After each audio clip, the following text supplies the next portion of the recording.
Racism leads to a stadium ban. Tom Brady questions Wayne Rooney's work ethic. Neymar breaks down in Brazil. And Pep says that Manchester City's squad is still too big. Headlines, culture, and everything in between. This is Soccer Etc. So racism and accountability in football, we're going to start there. So the Premier League season kicked off last week as reigning champions Liverpool hosted Bournemouth at Anfield. It was an exciting match, but there was a moment that captured the world's attention. It wasn't a moment of brilliance, but one of sheer ignorance. A man was identified, kicked out, and arrested for racially aggravated public order offense. He's now been slapped with a lifetime ban from every football stadium in the UK. And this is just the latest instance of racism rearing its ugly head in the beautiful game. I think that stadium bans are a good start, but if found guilty, it should be lifetime bans at all sporting events, not only in the UK, worldwide. I'm talking about baseball, football, basketball, American football, cricket, paddle board, whatever the sport is called, everything, zero tolerance. You know why?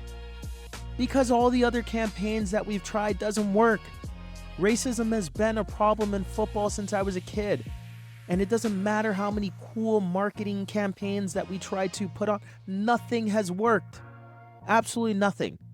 Because we're in 2025 and the problem still persists. This is crazy. Now I understand you're not gonna change people's way of thinking overnight.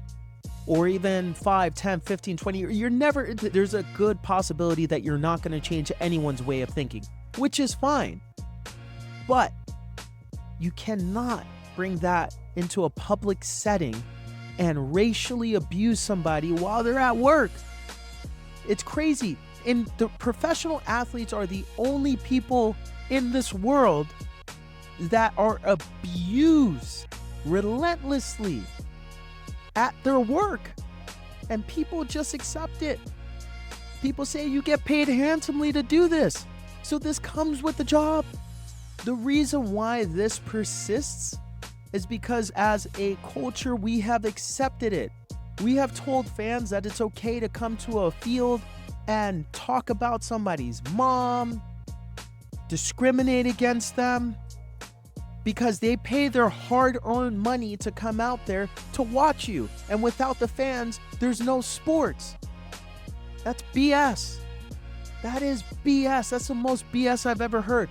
I can't go to your job at McDonald's and go and talk what about you? It's not accepted. If this happened in an office setting, people would be up in arms. You'd be sued. You'd go to prison. Why is it acceptable in sporting events? I don't understand it. I don't. So this is a problem because we've allowed it to be a problem. And Wayne Rooney came out and said this the other day on his new podcast, quote, "You have to hit clubs because that's the only way it'll stop.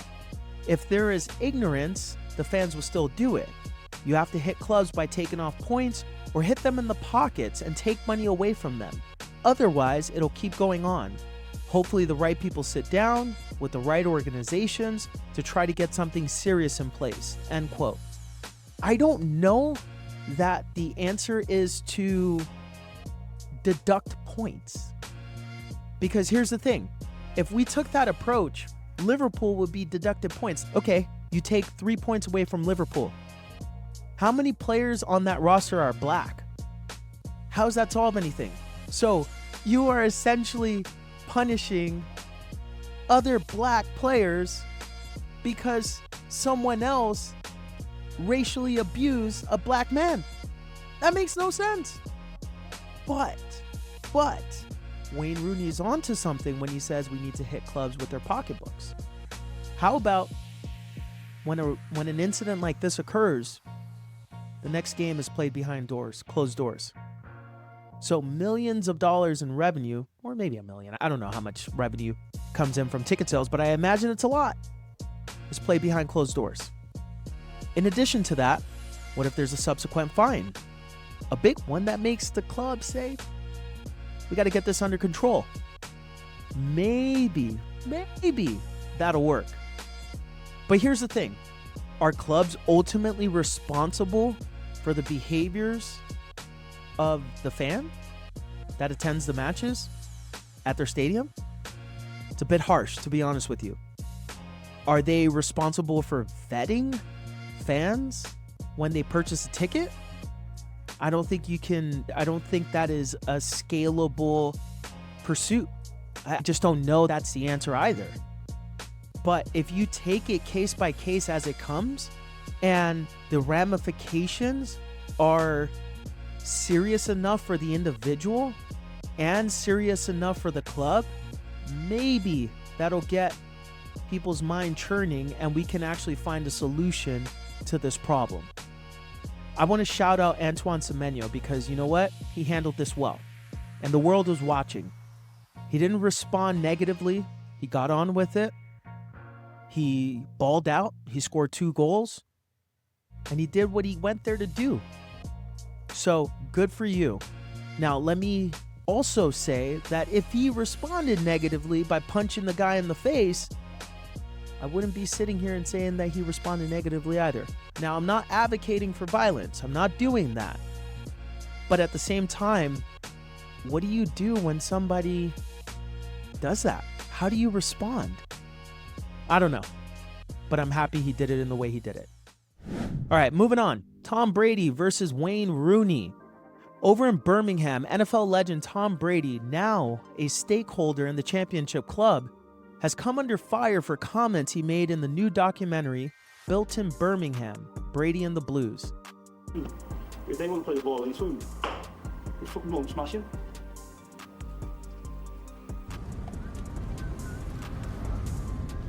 I'm a little worried about our head coach's work ethic. A little too lackadaisical. I mean, I don't know. They don't have great instincts on that. I think that this is bad leadership at its finest. It's tone deaf from an American football icon. It reinforces stereotypes, and it hurts Birmingham's long-term appeal for future managers. I think that the English are going to look at Americans and say, these stupid Americans don't know what they're talking about. They come over here, they think their shit doesn't stink, they think they're better than everybody else, and they want to force their way of thinking onto us. I wish he didn't do that. Now, that's not to say that Tom Brady is not in a position to question someone's work ethic. After all, he's an NFL legend. He has more Super Bowls than anybody else in this world. But at the same time, as an owner, these are conversations you have behind closed doors and out of the public eye. Now, we live in a world where clubs are doing their absolute best to market their brand, which is fantastic as a fan because we get the behind the scenes look at what goes into a professional athlete's life day to day. I love seeing that. But at the same time, a little bit of media training goes a long way. You gotta be smart. You can't do that in public. Even if it's a conversation that you and the owners and other key stakeholders at the club have been having behind closed doors, keep it private because it destabilizes the club. It destabilizes the locker room. If you're a disgruntled player and you are not a fan of the coach and you see this documentary and that Tom Brady, he really ain't messing with Wayne Rooney, then he might be inclined to maybe not do his best all the time because he knows that it's going to accelerate the pathway for Wayne Rooney to get sacked. Tom Brady should know better. He should know better. Moving on. Neymar is in tears after Santos gets blown out of the water. 6-0. This one hurts. This one hurts. Because as a kid, I used to go to Brazil all the time. And the club that I decided to support was Santos. I'm a Santista. I love the club. Absolutely love the club. I've been to the stadium maybe 2 or 3 times. I've seen Robinho play there. And There's something magical about that place. So I understand why Neymar couldn't hold back tears after losing 6-0 to Vasco da Gama. The loss actually led to the sacking of the head coach, who had been in charge for only 15 matches. What's embarrassing about the whole situation is the way Santos lost. They conceded 5 goals. 5 goals in 20 minutes or less. Shocking. Shocking. That's unacceptable. That's just unacceptable. And the goals, when you see the goals, they're just bad goals to concede. Basic principles of defending, making sure you got numbers behind the ball, the spaces in between defenders. It was poor. It was absolutely poor. It's unacceptable. No wonder the fans turned their back and left the stadium early. When Neymar came out afterwards and said the performance was terrible and shameful, and he cried out of anger and disappointment, I understand why he feels that way. Because look, here is a superstar, megastar, the biggest star of stars, not only in soccer, but worldwide. He's had a rough go at things, and he comes back to his boyhood club. They haven't been doing well in a long time, and everyone probably expects a lot out of Neymar, for him to be the savior. But in the back of their mind, they also know that he's been injured, and he's coming off a serious injury. And this move was a strategic move so that he can position himself to play in next year's World Cup and to hopefully win one with Brazil. And I think that Neymar is acutely aware that his legacy at Santos is directly tied to the performances this year. So losing 6-0 at home, although it wasn't at home, it was technically in Sao Paulo, but at home, a home match, that way, it's not okay. It's not okay. And his comments after the fact was a shot at his teammates. And what I sincerely hope is that it didn't stop there. I hope that when they got into the locker room, he told them how he really felt, because it's deserving. It's embarrassing. It truly is. All right, moving on. Pep Guardiola says the squad is too big. So after Manchester City's 3-0 win over Wolverhampton, Pep Guardiola reiterated his frustration with the size of his squad. Despite losing Kevin De Bruyne to Napoli, Kyle Walker to Burnley, and Jack Grealish going on loan to Everton, Pep insists his squad is still too big and it's not healthy to leave players at home. He warned that having too many players creates bad vibes in the dressing room and confirmed the club is still working on outgoings before the transfer window shuts on September 1st. Is Pep right? Yes and no. He built the squad, but the squad balance is a tricky thing to manage at the elite level. Now, I've been a player in a locker room that did not see a lot of minutes before. And I can tell you, I don't like to admit it, but the truth is I was a disgruntled player. I wasn't always the happiest. I was an emotional guy. I wore my heart on my sleeves. Sometimes, or most times, it didn't serve me well. But having too many players in the squad destabilizes the locker room. It's true. I think that to have a successful team, you need to have a group of the right players. You need to have players that are quality enough to help you as you compete in all these different competitions, but their character matters a great deal. You have to have people that are genuinely happy for others. And how do you get there? You have strong relationships with your teammates. You need a good feeling within the locker room. And if you have some mega stars, or not even mega stars, if you have national team players sitting on the bench and can't get a run in, or they do get a run in, but it's here and there, and they're playing just cup matches that are few and far between, morale, it starts to wane, and confidence starts to wane. And Pep has to be mindful of that, which I think he is.